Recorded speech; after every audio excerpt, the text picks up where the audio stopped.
నీ ప్రాణం పోయే టైంలో కూడా నా ప్రాణం పోకుండా కరెక్ట్గా షూట్ చేసావంటే అది ఏ హాస్పిటల్ ఎవరితో చేయిస్తున్నానని తెలుసుకోవడానికి కదా. ఒక జీవి ఇంకో జీవిని చంపడం తప్పు కాదు, అదే నేచర్. అందుకే దేవుడు ఒక జీవికి ఆహారంగా మరొక జీవిని సృష్టించాడు.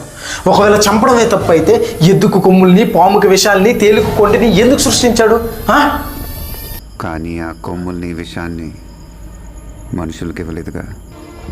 ఆ మెదడు, మనిషికి మెదడు ఉంది కదా, బలవంతుడే బతకగలడు. ఈ బలహీనులంతా కలిసి వాళ్ళని వాళ్ళు కాపాడుకోవడానికి చేసుకున్నదే చట్టం. జింకని చంపితే శిక్ష, మేకని చంపితే శిక్ష లేదు. జింకలు తక్కువగా ఉన్నాయి, మేకలు ఎక్కువగా ఉన్నాయనా? ఎక్కువగా ఉండడం మేకలు చేసిన తప్ప? ఈ భూమి మీద మేకల కంటే ఎక్కువగా మనుషులు ఉన్నారు, వాళ్ళని చంపితే తప్పేంటి?